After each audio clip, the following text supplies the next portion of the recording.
Compliance, which is sometimes called capacitance or distensibility, refers to the ability of a blood vessel to respond to an increase in pressure by distending or swelling and increasing the volume of blood it can hold. Or on the flip side, with decreased pressure, a decrease in volume. The way that this applies to blood vessels is to remember that they're stretchable tubes, like rubber hoses, rather than lead pipes. So if the pressure increases, the walls of the tube can actually stretch out a bit to accommodate a larger volume. And exactly how much they stretch out depends on their compliance. Now, we can calculate a given blood vessel's compliance, C, by dividing the volume of blood, V, in milliliters, by the amount of pressure, P, in millimeters of mercury that the blood's experiencing. And so we measure compliance in milliliters over millimeters of mercury. So when we plot out volume as a function of pressure, the slope, or volume over pressure, is the compliance. If you plot for the veins, they have high compliance, meaning they're high volume, low pressure vessels. And even a small increase in pressure expands the volume a lot. The arteries, on the other hand, have low compliance and are low volume, high pressure vessels, meaning with the same amount of pressure, their volume doesn't expand as much. Furthermore, a hardened artery would be even less compliant and is kind of like a lead pipe. In other words, it takes an incredible amount of pressure to change the volume even a tiny bit. With that in mind, since veins are more compliant, the majority of blood in the body at any given time is in the veins, whereas less blood's in the thicker, less compliant arteries at any given time. Now, when the arteries harden due to arteriosclerosis, they become even less compliant over time, which means they can't hold as much blood volume at the same pressure. That volume of blood that it can't hold anymore has to go somewhere, so it ends up in the veins. In this situation, blood simply moves away from the higher pressure arteries to the area of lowest pressure, typically where the compliance is highest, like in the veins. Now, if compliance, or volume over pressure, is its tendency to stretch out with pressure, then its inverse would be its tendency to not stretch out with pressure. Or another way to think about it is its tendency to recoil back to its original shape, which is a concept known as its elastance. Now, both of these concepts are super relevant for large elastic arteries like the aorta, which literally comes right off of the heart. Now, first off, heart cells take ATP and use that chemical energy to contract during systole, turning the chemical energy into mechanical energy. This propels blood out into the aorta. Since it's moving blood, it has kinetic energy.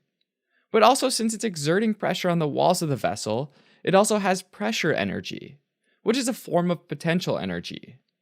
And the sum of these two is equal to the total energy E, which we'll represent by this little health bar thing, which is filled with kinetic energy in blue and pressure energy in purple. So let's just say that during this time, that pressure energy corresponds to a pressure in the vessels of 140 millimeters of mercury. After the heart contracts, it relaxes and fills with blood, which is called diastole. Now, during this time, blood's still moving a little bit and there's still pressure, but there's much less total energy. So if there's less pressure energy, then let's say that it corresponds to something like 50 millimeters of mercury.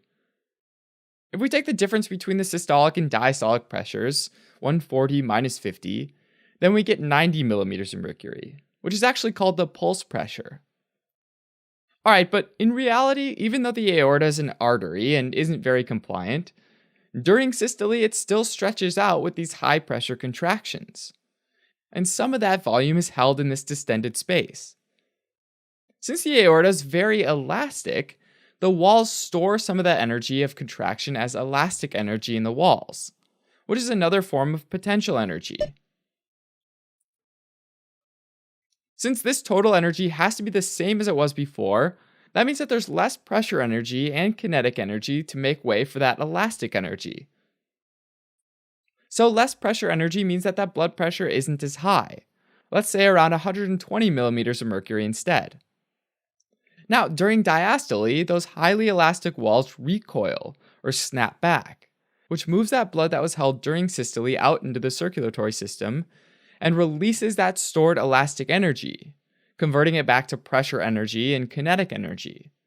So now pressure energy gets added during diastole, which let's say yields a higher pressure of 60 millimeters of mercury. This means that the new pulse pressure is actually lower. 120 minus 60 is 60 millimeters of mercury. So with elastic arteries, the blood pressures are 120 over 60, with a difference or pulse pressure of 60 millimeters of mercury. And remember that in the first example without the elastic properties, it was 140 over 50, with a pulse pressure of 90. So here we see that these large elastic arteries, like the aorta, buffer or dampen the pulse pressure. And this whole phenomenon is known as the Windkessel effect. As a person ages, healthy, compliant arteries become stiff and non-compliant. And this results in blood vessels that behave a lot more like the non-elastic case, which means pulse pressure ultimately goes up.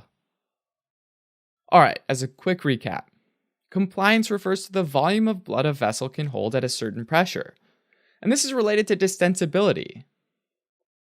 Arteries are low volume, high pressure vessels, and therefore have low compliance. And veins are high volume, low pressure vessels, meaning they have high compliance. Aged arteries become much less compliant, which leads to higher blood pressure in the elderly.